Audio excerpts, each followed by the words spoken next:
Hello, everyone. Welcome to Survival Jobs, a podcast in collaboration with BroadwayWorld.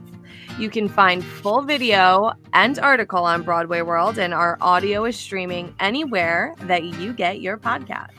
My name is Samantha Tuozzolo, and this is my superstar co-host, Jason A. Coombs. Hi, Jason. Happy episode 68 or 7. 68. You're so funny. Where are we? How are Happy you episode today? 68. Thank you, baby. Yeah. How you feeling today? Jason, I'm great. I'm feeling... You're the superstar. No. Yeah, come on. No. I'm feeling great. I'm feeling very tired. I've had, the last episode we spoke about, I was doing this benefit for the children's theater I grew up at. So that happened all last weekend, but I was in rehearsals and also planning the party. And then it was just a lot of adrenaline, a lot of people I haven't seen in a very long time. And it was amazing. We had a great night. Great turnout. The theater made a ton of money. And then yesterday, Monday, April 24th, I did the carpet for the opening night of Goodnight Oscar for BroadwayWorld, which was amazing and such a wonderful night. And it was so great to see the turnout for Sean Hayes in this play and the rest of the cast. So I'm just a little tired today, but grateful and happy and enjoying the sunshine. Love that. Same. Sun's beaming, birds are chirping today.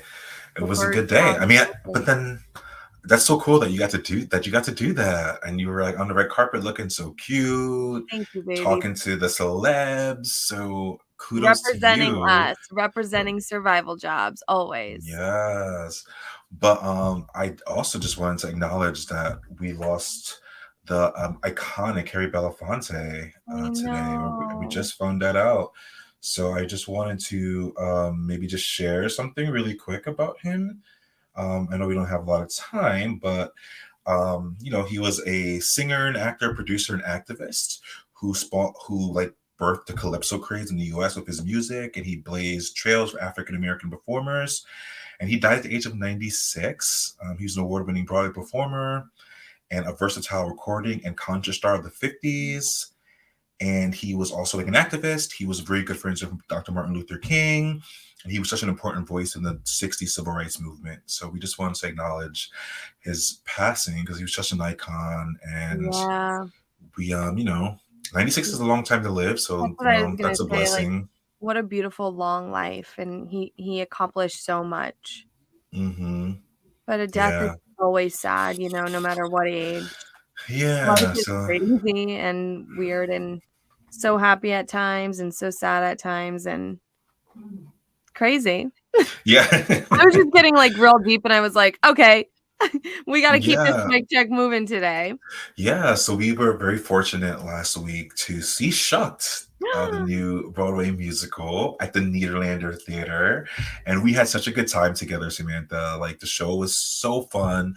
So entertaining. Fun. The music is so catchy. And yes, it's a simple show, right? I think John, our guest, talks about how it's it's kind of a Shakespearean type of comedy, nothing truly groundbreaking in its delivery. But what I really enjoyed about it was just the diversity of the cast, right? And how good the music was and how you felt good leaving the theater. And I was and even you said it too, we were ready to see it again.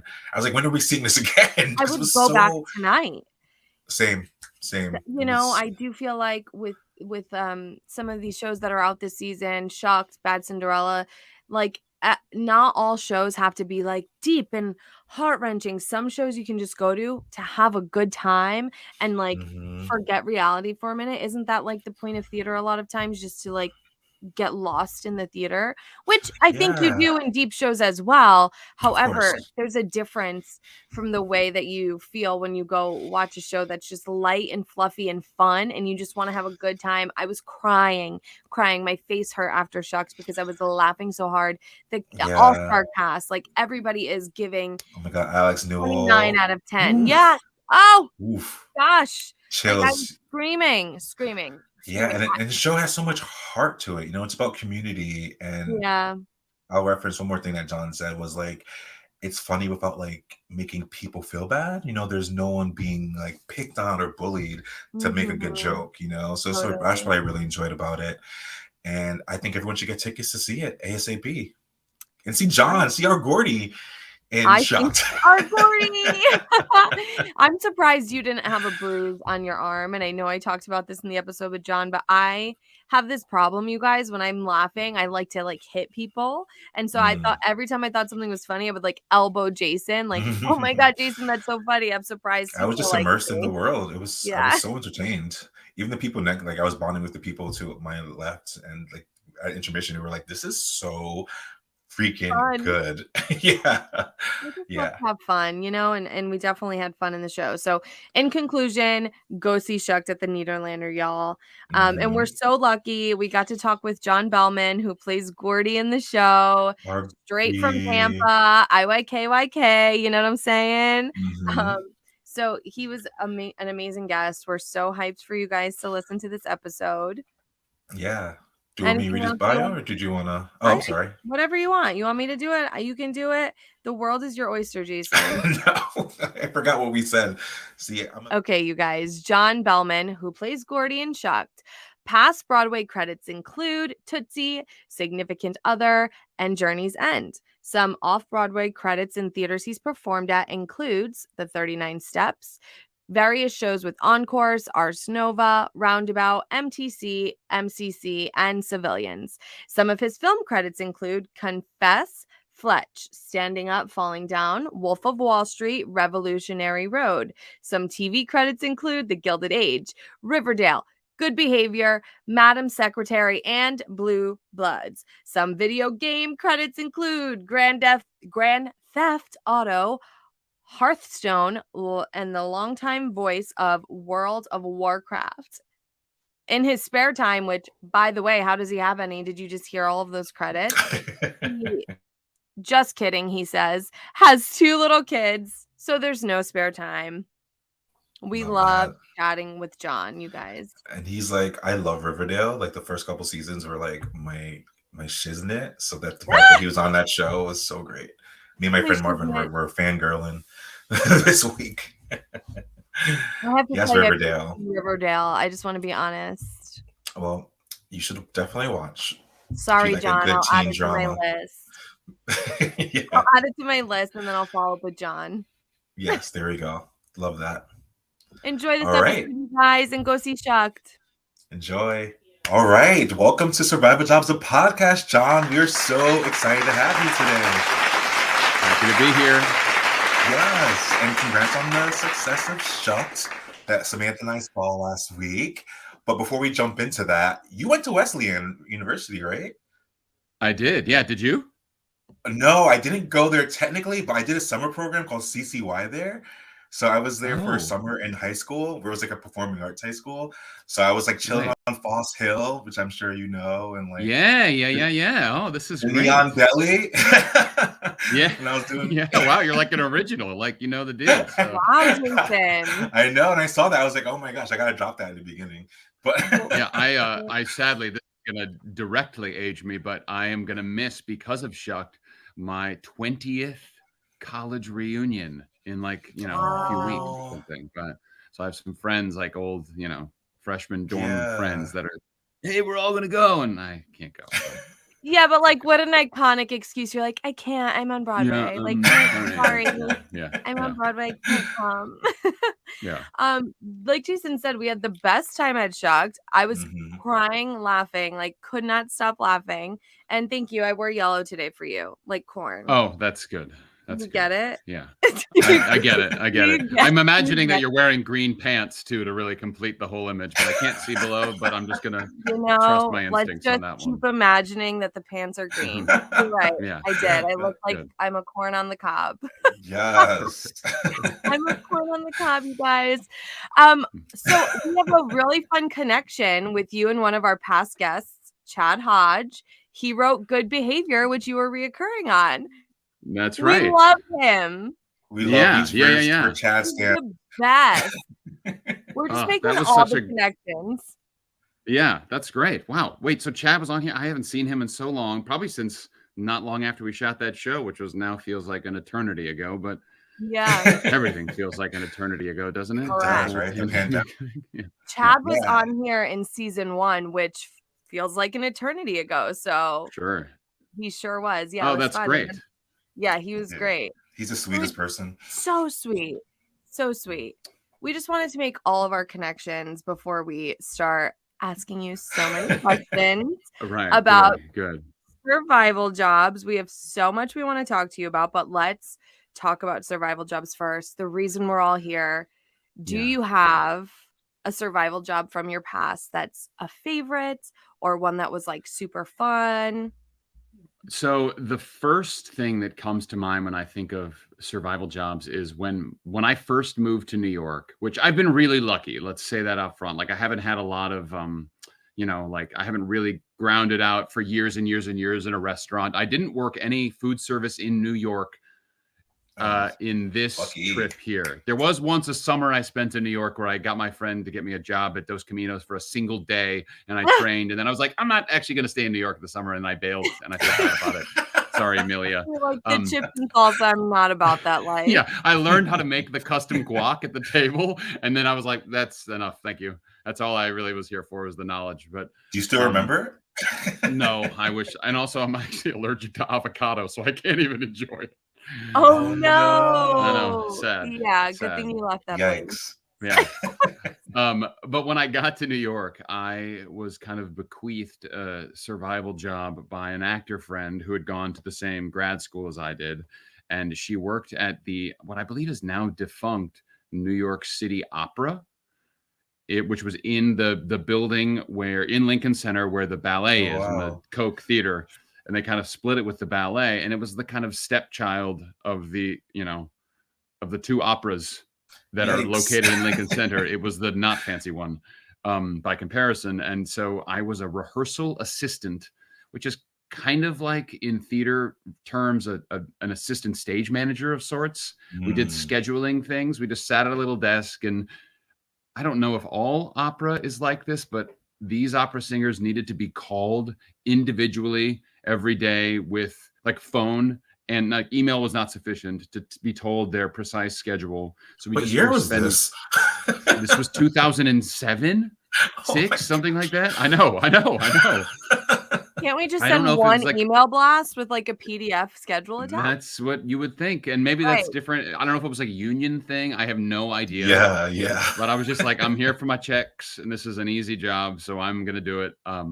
And we would call all these opera singers and then go around the rehearsal rooms and kind of sneak in and like post the schedule on the wall. And there was like a morning shift and an afternoon shift. And really it was great because it was just flexible.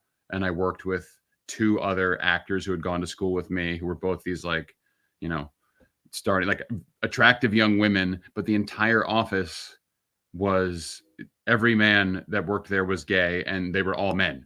So it was like just an office. Makes sense. It attracts. Yeah. And so I had the opposite experience of what they would normally have, and I was like the cute girl in the office. So I kind of like I'm gonna leave early today to go to this audition, and it was a great, I didn't mean to take advantage of anyone, but it was an excellent survival job in that way. Yeah, use what you got. Cute Girl in the Office is a great title for this episode. Yeah. Cute Girl, yeah. Good. Love it. But yeah, it didn't pay hardly enough, but it was a nice thing, and I did it for basically that whole, like, it was really only 3 or 4 months. That, that's about as long as I could live on that job, but it was nice to have. Yeah, R.I.P. New York City Opera. R.I.P. Well, let's flip it and reverse it. Do you have like a worse survival job story? Something that just like makes your stomach churn when you think back to it? So like after that, I never had a regular survival job because I booked a show, like my first Broadway show, not long after that, which was great. Yes. And I was like, oh, this world, it's going to be so easy. Turns out that's not the case. I struggled a lot after that, but but after I had booked that show, I was like, I'm not going to do another job. But I would just pick up, if there was an opportunity to like make some money, I would do it. And there'd be, in less than having a survival job, I learned to live a survival lifestyle and just would like lock it down and just, if I knew I didn't have anything coming in, I would turn into a little hermit person and, bring my own booze to the bar, kind of like sneak the flask kind of thing, or like just do whatever I could to kind of continue my lifestyle, but in a cheaper way, because I just had no money for so long. I've grown used to that, which is an excellent skill as a parent. But the darkest hour I think I finally had was I was about to start something, but I was running out of money and I just needed something. And last second, what can you get? And I signed up to be part of a medical trial. Research? Yeah, like a research trial at Columbia. I know. But this is the thing. So it was terribly asinine. All those things are so dull because they just have to, it's a medical trial. So they're not designed to be very exciting, but they had to train you on the task that you had to do. And you were paid for the training as well as for the study. And I knew I wasn't going to do the study, but I did the training for like a couple of weeks or however long it was, and took my checks and had to. But even that was so menial. It was the kind of, I think they were testing the effects of some, I think it was booze, but maybe some drug. We didn't take any of it. It was all placebo at the time, but you had to drink a little cup with like a very, very, very strong peppermint flavor, because that was apparently the only flavor that could hide any other flavor. And so you drink this little peppermint flavored cup, not knowing if it's laced with something or totally just weird peppermint drink. And then you have to do the dumbest like computer data entry, like there's a 7 on the screen, so press the number 7, or complete the sequence 4, 5, 6. And it's just the most mind-numbing tasks, but eventually your abilities get impaired, I guess is the idea. And then you have an aftertaste of peppermint. Well, that was my like meth. Well, maybe they did in the study. I just I never got there. You just signed off. You're like, I'll do anything for the check today. Thank you. Yeah. So I did that for like a week or however long it was, and then I was like, I'm starting my job. I'm out. Yeah. So not an honorable way to go, but probably you gotta do what you gotta do. Many years ago, thankfully. It's a capitalist country. You gotta look out for yourself. Yeah. Survival lifestyle. I love that, and that's exactly what that is. Yeah. Okay, so you got very lucky. We only had a handful of survival jobs because you got great performance jobs. Right. Do you remember the point in your life when you were a kid and you were like, I'm going to be a performer? Do you know how old you were? And was your like first dream Broadway, or were you like, I want to be a movie star? No, I started doing plays in high school, as I think a lot of people do. And I didn't, and I did it all through school and really loved it. It was like my sophomore year of high school, and I did a lot of stuff. I always in school was participating in a lot of activities and clubs and sports and whatever. And I was a nerdy kid. So my friend Matt whose older brother had been in the theater department, convinced me and my friend Michael to audition for Romeo and Juliet. And Matt never showed up, and Michael and I did. We were in the play and we were like, this is great. There's like girls around. We're like part of something. We feel like cool, but like we're not cool because we're part of the theater club, but we feel cooler than we did in a certain way. And then I just kind of stuck with it. And so it wasn't really though until I was graduating college, which I majored in government and French. I was not at Wesleyan, as we discussed. Yes. I don't know if we were recording that or not, but I guess we were. Yeah, that was, good. So we're bringing it back. Right, so I didn't know what I was going to do when I was graduating. And I, again, did theater all through school, but didn't really know that was a thing, that like a professional actor was not something that was on my radar. And my parents and my family, everyone, my dad's a lawyer. My mom was mostly a mom. Everyone in my family has like what I would call Fisher Price jobs, things that are really easy to understand for a toddler, businessman, fireman, police officer, doctor, like all these just regular jobs. And so I didn't really know anyone that was an actor. And then someone in my I'd done a play with just kind of assumed that I was going to be an actor and started asking me about what that was like after school. And like, was I going to go to grad school and I didn't really know that was a thing. And that was when I started, I was like, oh, maybe you can do that. You can like become an actor and not be the son of a famous person or related to somebody that's already got it going on, like that normal people can do that. And then I applied to graduate school at the very end of my senior year of college. Like I sent in every single application overnight, express mail, paying way too much money for it. You got money. Yeah, I mean, it was like, I was like, Dad, can I have $200? What for? Nothing. Don't worry about it. And then finally, like, auditioned for all these schools kind of on a whim. I just called a friend of mine who went to an undergrad program that was geared toward school, and was like, what are the good ones? And just applied blindly and got into a couple of places. And thank God I did. And I went to school in Denver. And that was when I finally was like, oh, okay. There are regular people around here. We're at the Denver Center. There's like working actors. For the first time I was around them. And that's when I was realizing, oh, this is possible. This is a thing that people live normal lives and do. So, yeah. But yeah, no, like I always assumed I would be on stage because that was all I had ever done. I didn't think it was I never thought I would be on Broadway. I never thought I would do musicals. Oh, really? Oh, no, not at all. No. I mean, I did them in high school, but you're such a great singer, though. Yeah. Well, thanks. I've tricked you yet again. Especially when we go to Tampa. Yeah. Oh my gosh. That was so funny.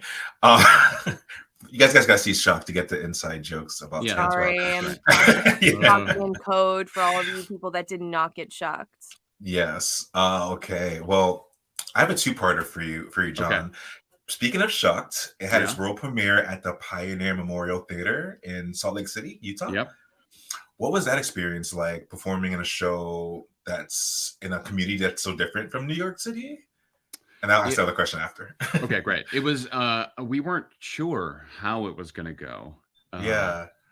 And, you know, Shucked is not particularly, you know, it doesn't wear it's like politics on its sleeve. It's not like a heavy like issue show or something. So it wasn't like a controversial show in that way, but it was, you know, there's a lot of jokes. It's really great for a New York crowd, and we just didn't know how it was going to play in Salt Lake City. And I think it was actually great because, first of all, the audiences there were really appreciative of having something new, which was cool. And the theater had a lot of people that were interested in having, you know, seeing something cool and new and fresh. And but I think that it was like just racy enough to be enjoyable, to like, no, it's okay. Yeah. It's okay that I'm laughing at this, right?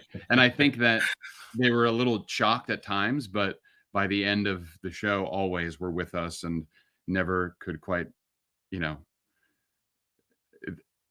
Yeah, we weren't sure what they were going to be like, but they always came around in the end, and so it actually ended up being really great. And like, oh, this is beyond New York. This is got a really great life to it, and even amongst these people that are mostly conservative.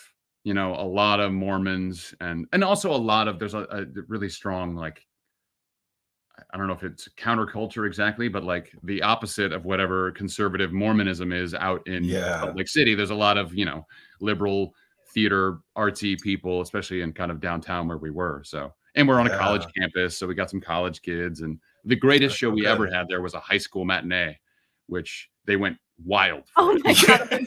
Like being in a rock concert, like when people would kiss and when people would, you know, say swears and things like that. Yeah. It was, or the kidney stone joke that. yeah. I was laughing for like 20 minutes. You probably heard like the big black man laughing at the last Wednesday show. That's when you were there. Who's like, I couldn't stop laughing. I don't want to say it on air to ruin it, but it's I don't remember the joke. Oh, I'll tell you after. I don't want to ruin it for our audiences because you got to see it, and then they'll laugh for 20 minutes after too. Okay. I don't remember the joke. Were there any major changes story-wise compared to Utah versus Broadway? Story-wise, I mean, generally no, but we did do like the top of Act 2 changed. The beginnings and ends of all the acts changed a lot. like the meat in the middle, like the basic arc of the story, because the story is not ultimately that complicated. It's like a Shakespeare comedy in the way that, you know, there's some stuff that gets mistaken. Some people don't like each other who end up liking each other. There's some, you know, this and that. It's not designed. Exactly. There's, you know, it's not designed to be whodunit. Oh, can you figure out this Agatha Christie mystery? It's not that kind of show. But so it's really about relationships and enjoying the ride and the jokes along the way and kind of moving the story from point A to point B. And so the opening number changed. The song was the same, but they reworked it and built it out into it was a much more kind of casual entry into the show, a little more offhand, a little more informal. It wasn't quite as choreographed and as kind of, you know, gets a little Broadway-y and a little dancey, which I think people needed to realize what world we're in, because I think it took some time to be like, is this serious? Is this silly? Is this, what's going on here? The end of Act One changed a lot. It didn't used to be quite as Music Man-y as it is now. I was thinking that your character Music Manic. Music very Harold Hill. Right. Yeah. And the top of Act Two changed up until even in New York, like 3 days before we opened, or like, you know, frozen. Wow. So it had my favorite bit that I did in the entire show was in the former version of that number that many of our preview audiences got to see, but now has gone, in which I spent the entirety of that opening number of Act Two slowly pushing a rock across the stage the entire length of the song. And then it went away because the other thing made a little better sense. So, what you sacrifice for story, you know, I miss it. The rock moment. Yeah. It led to my favorite piece of, which I don't get a lot of, fan mail, which is a woman sent me a little tombstone for the bit. It had, you know, she drew a little picture of me pushing the rock and said R.I.P. with the dates on it that it lived. And I was so touched. So nice. And felt so seen. You know, she saw the show twice, once with it, once without it, and felt so sad about it that she felt compelled to share me. She shared with me this. You know, that is so sweet. It's darling. It's on my dressing stand still. So hello, listeners. John just said he doesn't get a lot of fan mail, so let's go. Send it on over. Yeah. What theater is this? I almost said the Nederlander Theatre. The Nederlander, obviously. Duh. 208 West 41st. Yes. Attention to John Behlmann. Thank you. Yeah. So we've talked so much this episode about how hysterical the show is, how we were crying, laughing. Why do you think audiences are really loving this? And I know there's been like repeat customers coming back. And what do you think it is about Shucked that's making people scream, loving, laughing, all of it? I think that it's first of all, that's I think what people want now. Like, I know it's what I want. I know it's an easy show to go to. It's an easy show to go to with mixed company, with family, with out of towners, with, you know, different ages, different groups. It's really goes down easy, and it's funny without being mean, which I think is really, you know, novel these days. Like, it has a lot of heart in it, and it shows its heart. And so I think that going into something with low or no expectations, people end up coming out having such a great time because they didn't realize maybe how good it felt to sit in a room with people, which is already, you know, not that prevalent in our lives these days anymore, but to be in a room with people and kind of share the joint exhalation of breath at this like funny thing that happened and the kind of community experience that creates for people. I think it's a really addictive thing that's why I think why we've had a lot of repeat customers, because, you know, if you think about, for me at least, the movies in my life or the shows in my life that I can watch again and again and again, it's not, you know, like there are movies that I love Requiem for a Dream, but I'm not going to watch that more than, you know, once, maybe twice. It's a hard pill to swallow. Heavy.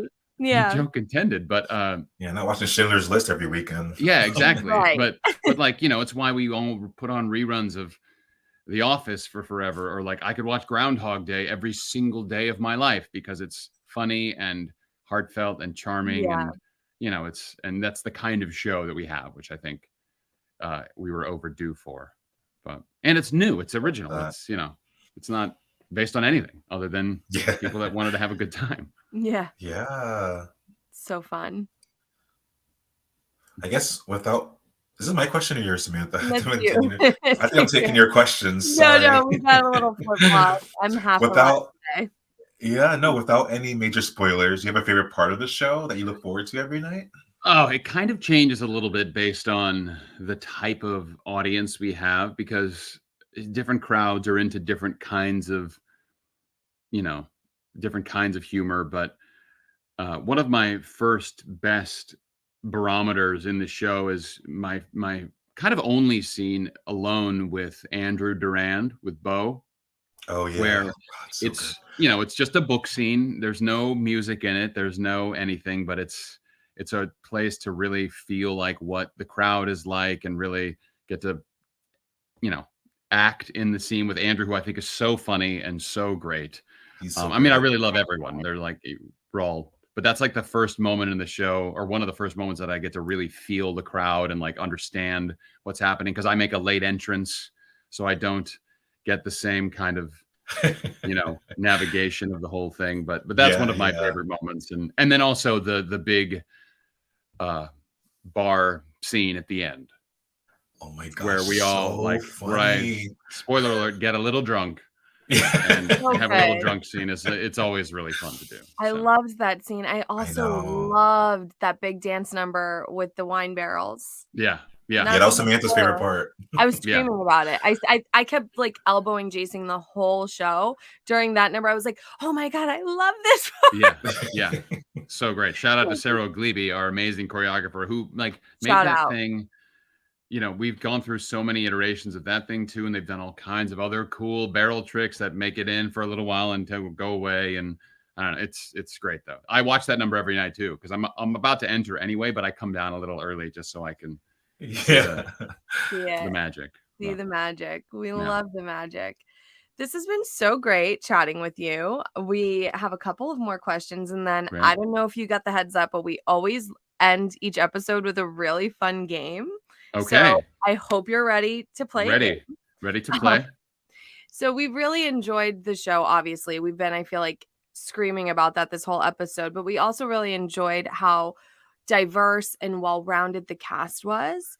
What do you think Broadway can continue to do to continue to keep the diversity in casts and spaces where it's not always just like in your face? Like, we're not needing to talk about why this is diverse. It just is, because that is life in any sort of space. So what do you think we can continue to do to keep that going? I mean, I think that something that our show does really well is that, and it's really a testament to the creators of the show, is that really these parts, any of them can be played by anyone.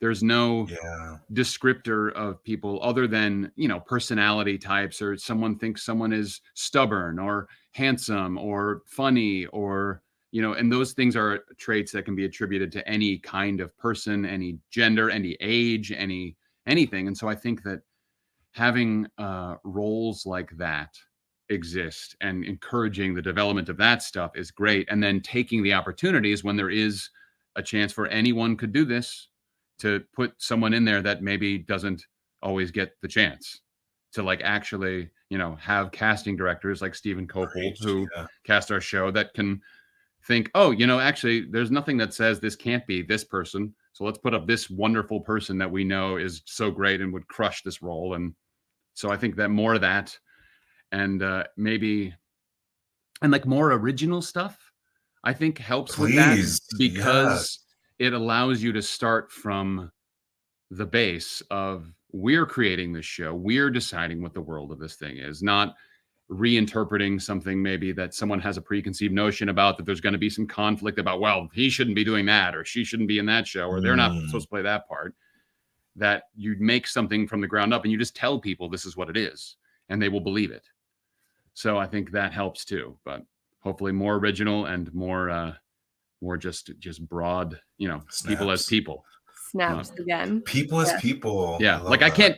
If Shucked is blessed to run for a long time or have tours and do all that stuff, I can't wait to see who ends up in the show, because it really could be anybody. And like, it's not going to be, I don't think, just a cookie cutter of me as the next person who plays Gordy, or vice versa for all the other parts, because you really can just, and like, especially if it goes to schools or to regional theaters, like literally anybody can do this. You could cast it all with octogenarians and it would be fine. Like, totally. Gordy has to be like a hot octogenarian, I guess. Right? Yeah. Like a male Rue McClanahan, but I love the name Gordy also. Yeah. I told somebody, I was like, we're having Gordy on our show. Gordy. Gordy. Yeah, the sexiest name around. Gordy. Iconic. Oh, man. Okay, well, last question before the really fun game. I must say that the first few seasons of Riverdale, I am like a not so guilty. It's a not so guilty pleasure of mine, and my friend Marvin, he like loves it as well. And you were recurring on that show as FBI Agent Adams, giving Archie lots of shit. So that's super cool. But do you have a kind of art outside of Shuck that's really feeding your soul artistically, like another show or another movie, like something that I'm book? Like taking in? You mean? Yeah. Recently? I mean, I feel like, first of all, I have 2 little kids. I don't get to watch nearly as much like late How old night are TV. I have a 2.5-year-old and a 10-month-old. Oh my God! Wow, you've been busy. Busy. So the 10-month-old is at the doctor with my wife right now, and the 2.5-year-old is in daycare. So I, have the house to myself for the briefest of moments. But you look less tired than I do. Like, congrats. Right? I just have me. I'm like, hello. Well, it's I've been up for 4.5 hours, so it helps. But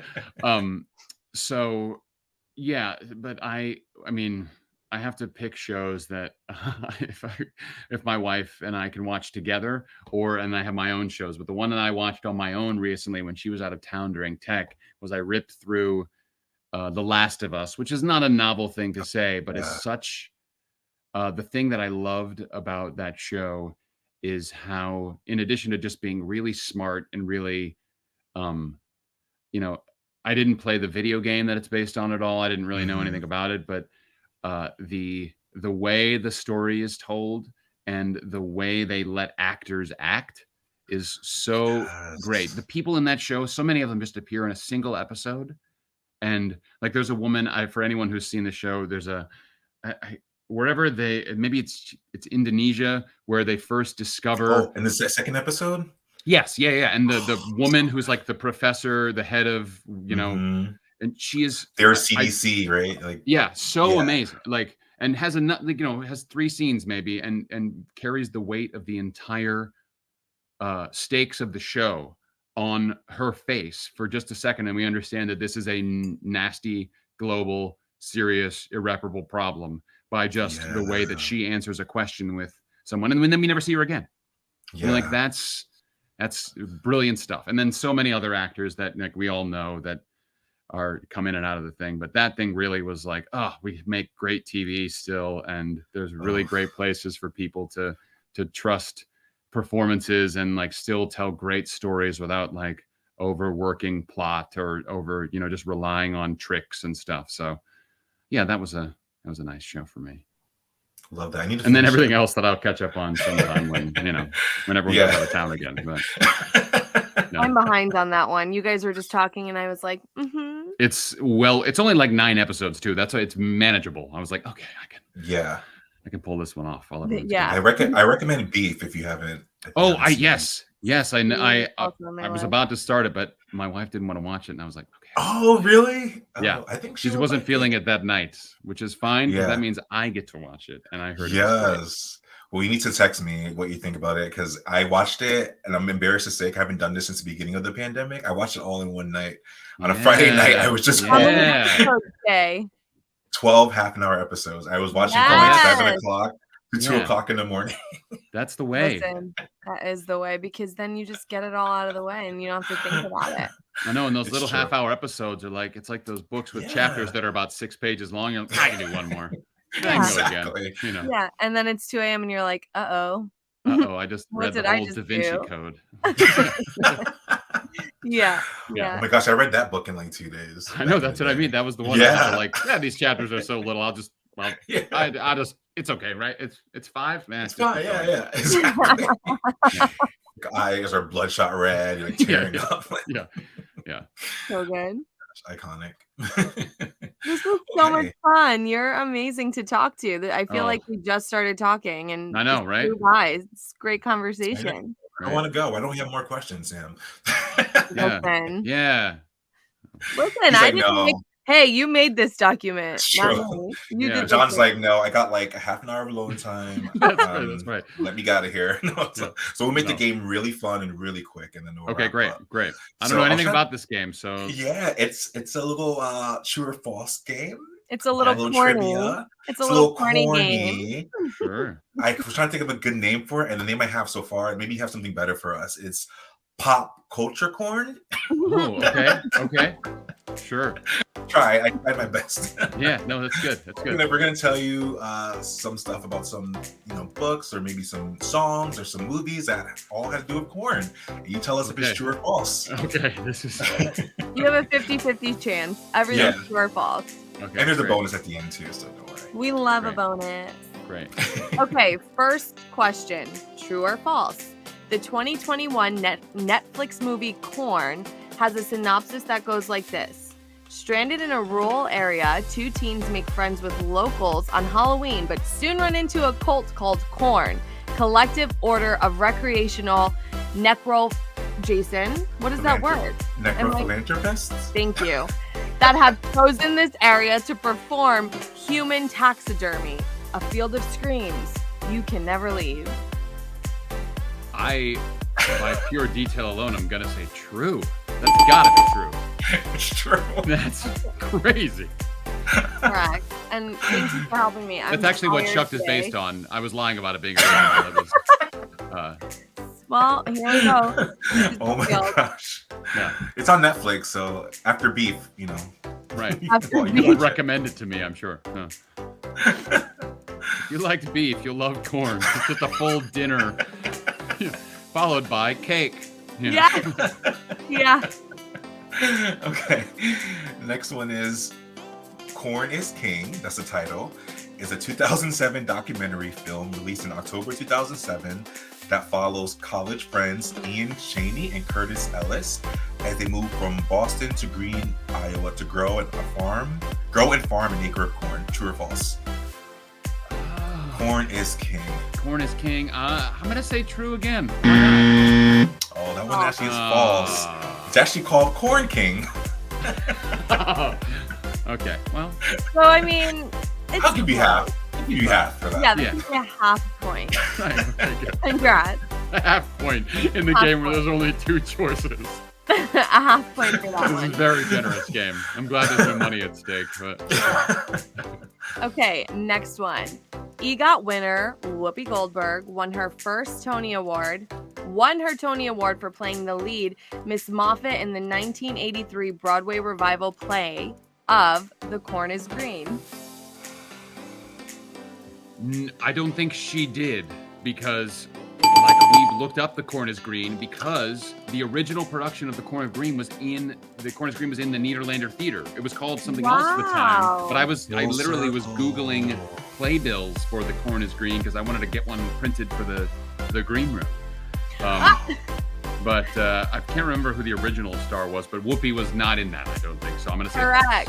You're correct. It starred Cicely Tyson and Peter Gallagher, but it only ran for 32 performances, which is my age.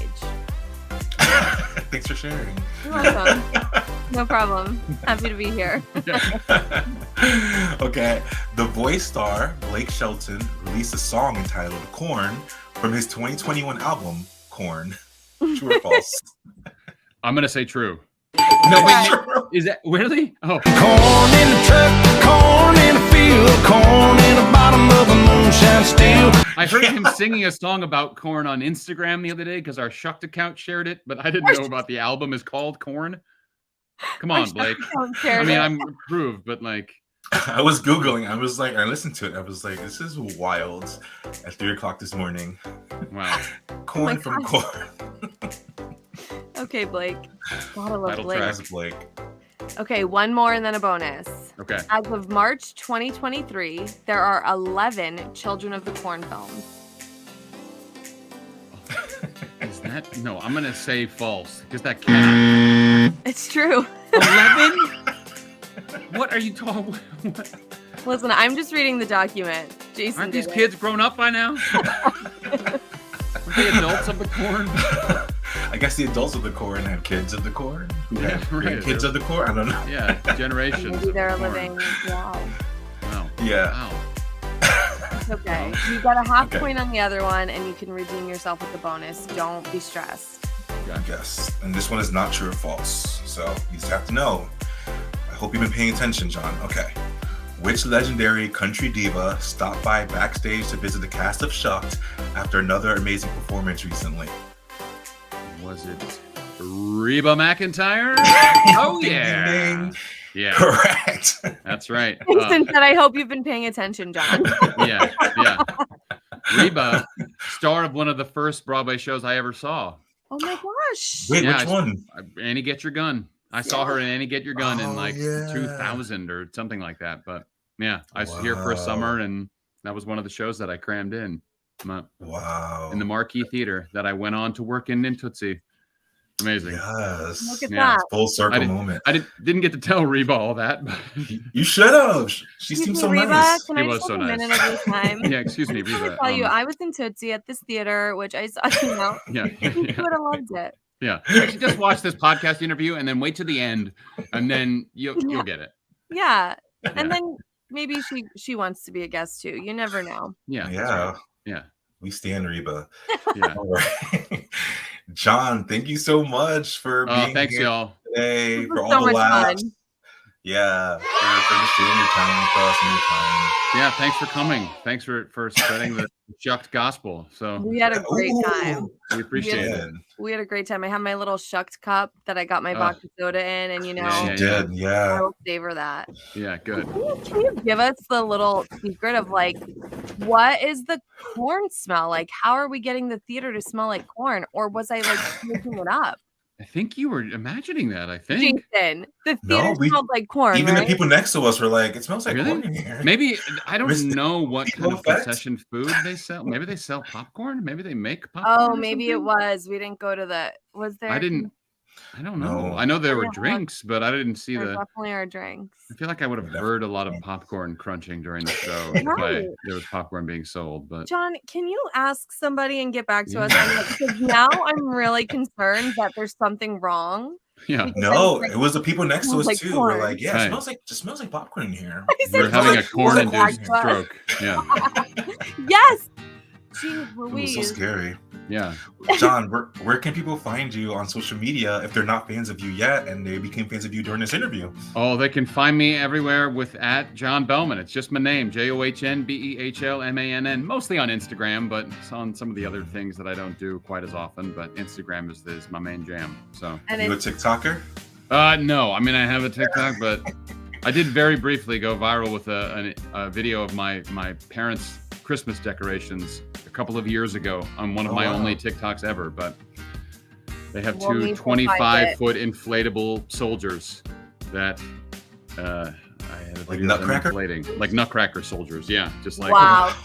yeah, they got them off That's a car dealer. My mom bought them used, and they used them at their house still. Like, No, she didn't. yeah, she did. So That's iconic. Where's Yeah. where's your childhood Okay. home? Like what in state? Texas, in Houston. Texas. Yeah. Jason and I Wow. worked a survival job together at a Tex-Mex restaurant. Oh, love a Tex-Mex restaurant. So then you got to go to Javelina. Oh yeah, I've been to Javelina. Oh my gosh, maybe You you guys were saw there. us. I mean, we were there pre-pandemic. We haven't Right. been there since Yeah. 2019. So All right. We're passing that queso and that guac. Well, you don't eat guac, so but yeah, everything do else. not give him the guac. Yeah, I know. Yeah, Can't get them sick. yeah. Anyway, Yes, okay. And if you are a John fan and you're tuning into us for the first time, follow us at Survival Jobs Pod on Instagram and Twitter, on Facebook at Survival Jobs a Podcast. Shoot us an email at survivaljobspod@gmail.com. You can follow my boy Jason at Jason A. Coombs and me at Sammy Toots. Not to be confused with the musical Tootsie that John was in. Right. Just Toots, not Just Tootsie. Toots. Yeah. My last name is Tuozzolo. Oh, I see. People call me Toots, Tootsie. Right. Yeah. We're basically like the same. You were in Tootsie, I am Tootsie. Yeah. Crazy. Yeah. We all got shocked. We are all completely shocked. That's right. We're all totally shocked. So we're the same. Awesome. And I think you did a great job on the game. I know we didn't address that yet, but I think you did a great job. Oh, thank you. You're welcome. Appreciate it. 100. Got the bonus, right? So great. Great. You'll get an invite to the season 3 premiere of Survival Jobs, a podcast. No idea when that is. Terrific. Can't wait. Got it. Yeah. Thank you. Thank you. This was so much fun. All right. Thanks, y'all. Have a great show today. Thank you. Bye. All right. Bye.